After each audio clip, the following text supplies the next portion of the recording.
Hello and welcome to Head and Shoulders, where we cover athletes' performances and otherwise that are head and shoulders above the rest.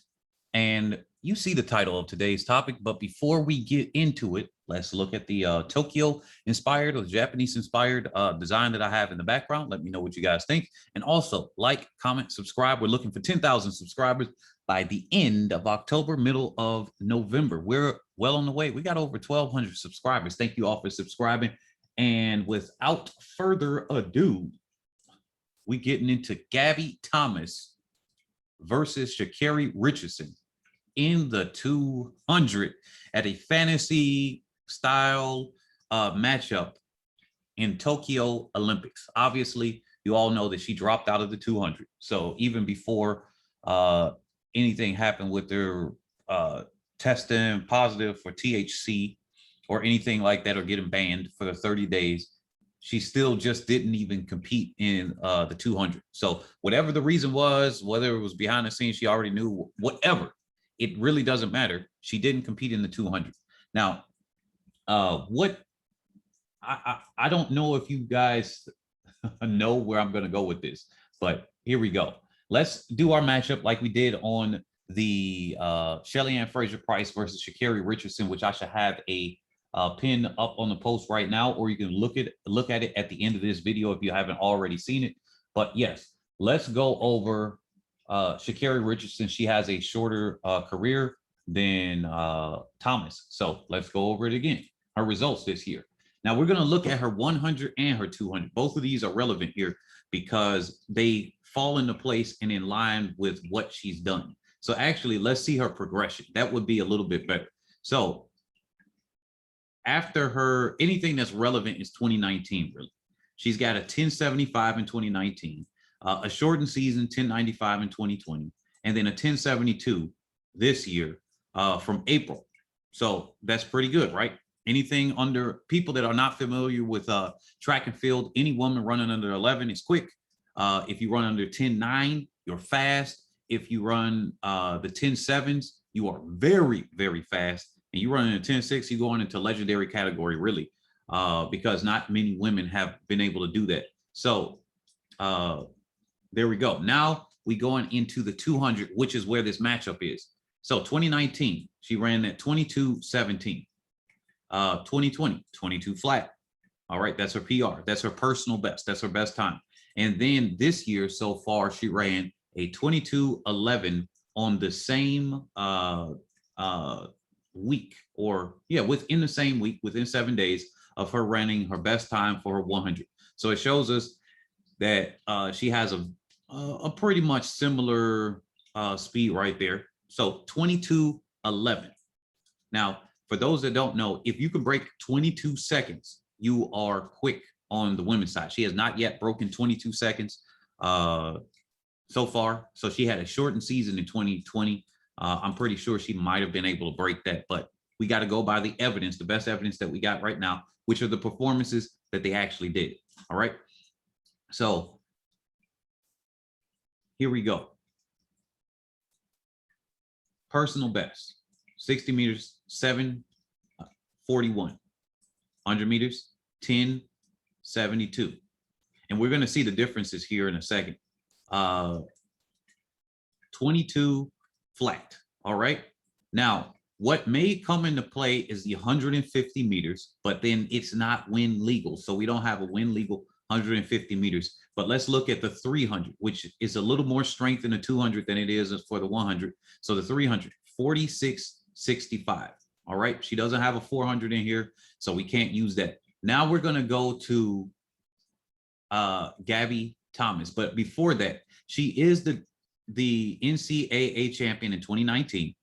She got the NCAA record with a 1075. Now, somebody in my previous video mentioned that she is the U20 record holder in both the 100 and the 200. Now, there's a very interesting situation that's going on here. She does not have the official U20 records, because if she did, it would actually be right next to her times on her progression or anything right here. This is what they normally do. They will put U20 or something. But she is pending ratification, and it's still going on 2 years. Most of these, they would have been done already. there are races that have been done in 2019 and 2020 on the men's and women's sides, and their records have been ratified already, U20 or otherwise. So there's some interesting situation going on. I don't know what to say. Maybe it has something to do with the track, that situation, who knows, but it's still pending ratification. So I did not mention it in that previous video. And I don't like to mention things, especially if it's going on over a year and it's still pending ratification, that tells me that it may not be approved. So with that being said, let's go to Gabby Thomas, former Harvard. Now, let's look at her progression. Right here, we're going back to 2016, 11:30. So she hasn't broken 11. If we just go through the progression, she gets faster and faster each year.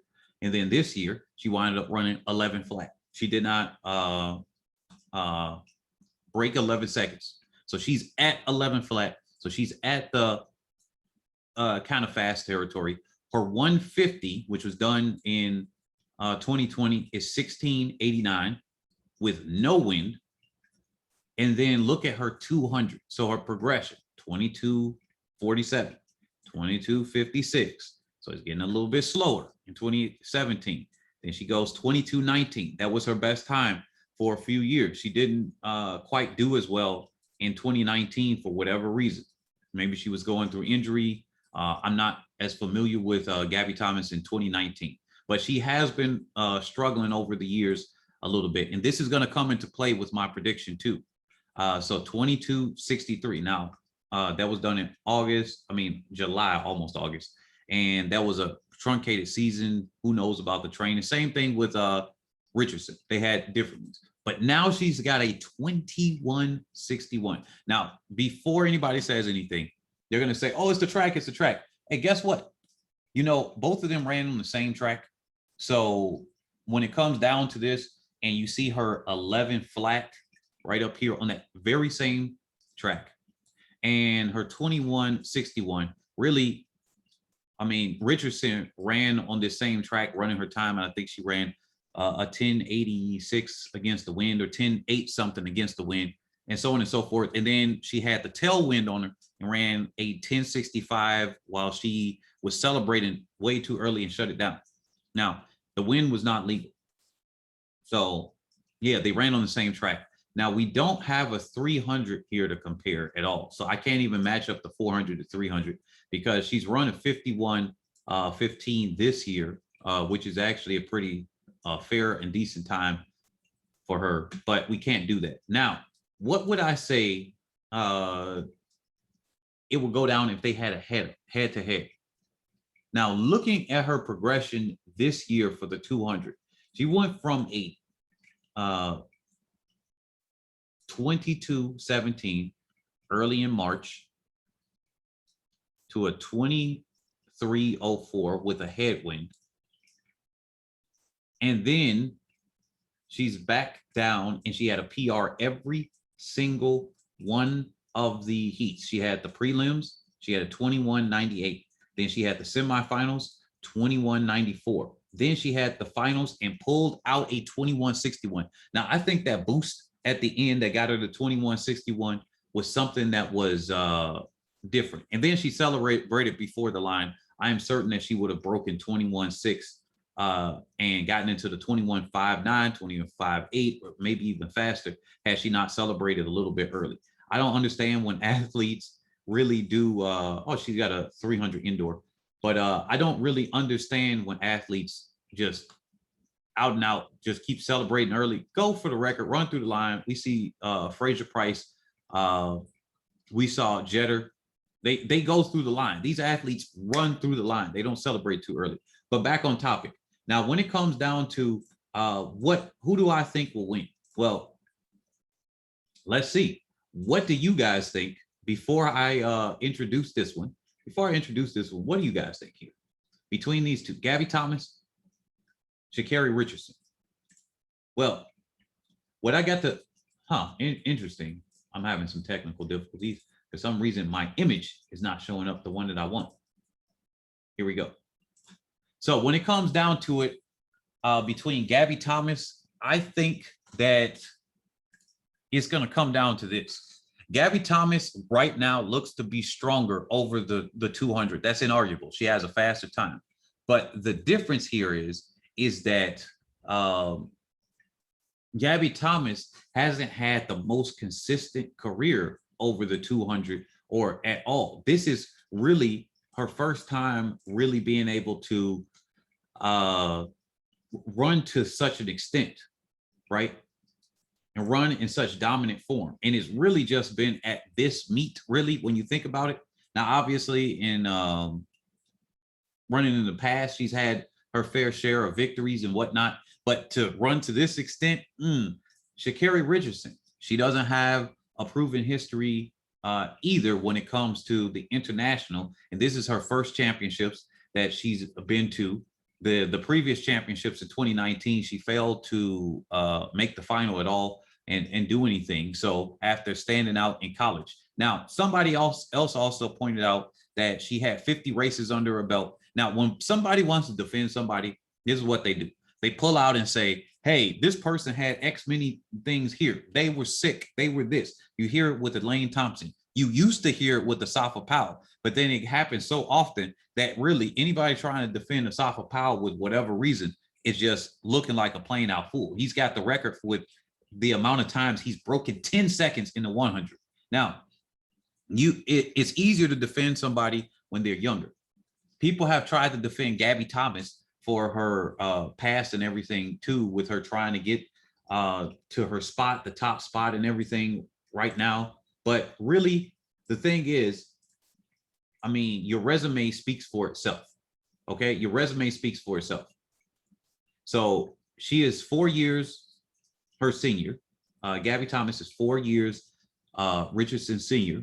And I think that when it comes down to it, that this is going to be a race that goes toward Gabby Thomas.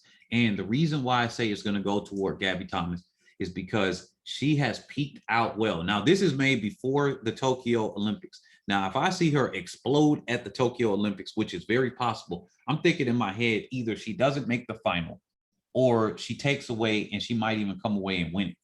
That's where in my head is. It's like one of those athletes where they just kind of got that type of trajectory. It's an unknown factor. And for people saying that Gabby pulled out of her races and she's not competing or whatever, in that nature, look, when Richardson lost against Dina Asher-Smith in the 100, guess what she did? She pulled out her next race. She canceled her races that were coming up and she just said, hey, and then she showed up at the Olympic trials. I don't think that's anything telling about a person's fitness or anything like that. Sometimes it's hard to get some of the fastest people in the world to match up. And then Richardson took an L and then she said, well, I'm out. Like, hey, I take one L, I'm out. I'm just going to keep running until I lose. And then she lost and then she was out. She lost in questionable conditions where it was rain, wind, and everything like that in the UK, but she still lost and she pulled out. So with that being said, if we just get Richardson versus Gabby Thomas, I'm going to give the win to Gabby Thomas about 6 times out of 10, 4 times out of 10 Richardson. And the reason why I would give her the win 4 times out of 10 is because Richardson's weakest event, her weaker event, not weakest, but her weaker of the two, because these are the two that she runs, individual, is the 200-meter dash. She finished second in the NCAAs. And this is where I'm leaning toward giving her the L in this one, because if she had the biggest dominance over it, just because you're the fastest over a shorter distance doesn't mean that you could be the faster one over that longer one. And Shelly-Ann Fraser-Pryce has proven this. She hasn't had the complete dominance and utter dominance that she's carried. She hasn't carried over her 100-meter dominance over to the 200. It's not there. Now, if you look at Shelly-Ann Fraser-Pryce, let's just look at her for her honors. Her resume speaks for itself. Now, she's gotten second at the Olympics in London. That was when she was injured, the same year that she got third in the 100. But if you look down her resume with the amount of times that she's won the 100 individually compared to the 200, once she's won 1 at the World Championships, and she's got countless well, not necessarily countless, but so many 100-meter championships under her belt that it's hard to argue which one she's better at. Now, she's gotten better over her strength and conditioning that she's gotten better with changing her coaches and training camp. But I'm just trying to give you guys a full out view of this. Sha'Carri Richardson's weaker event is a 200. And with a perfectly peaking Gabby Thomas, I'm going to have to give it to her 6 times out of 10. I would give her more, but because of her history and what she's done in the past, as far as her 200s, I cannot say that I would give her, a flat out, okay, she could win 8 times or 9 times out of 10. I'll give her the slight advantage. If it was a 5.5, I would give her that, but I got to stick with whole numbers, and I got to give her a 6 out of 10 chance of getting the victory here. So what do you guys think? Do you agree, disagree? What are your reasons being? Don't just be like, you're an idiot, this would happen. If that's the case, I'll either block you off the channel, or I'm just going to have to call you out for what you are, because you aren't contributing to the conversation. But with that being said, catch you all on the next video, which would be titled, which is going to be another fantasy race off. If you like to see a fantasy race off between athletes that aren't actually able to compete, whether it would be, what's his name in the 800, Donovan Brazier in the 800. I don't know what the heck was going on. I had to pause the video to remember, but Donovan Brazier in the 800, David Rudisha in the 800, even though both of them are injured. If you'd like to see fantasy race-offs about what I think will happen, let me know in the comment section below, because I think this is something that might be interesting. People seem to like these fantasy race-offs here, especially leading up to Tokyo. Maybe this can happen after Tokyo Olympics to say a what-if scenario. This gives us something more entertaining to do other than just the normal races. And it's some of the speculation here. So catch you all on the next one.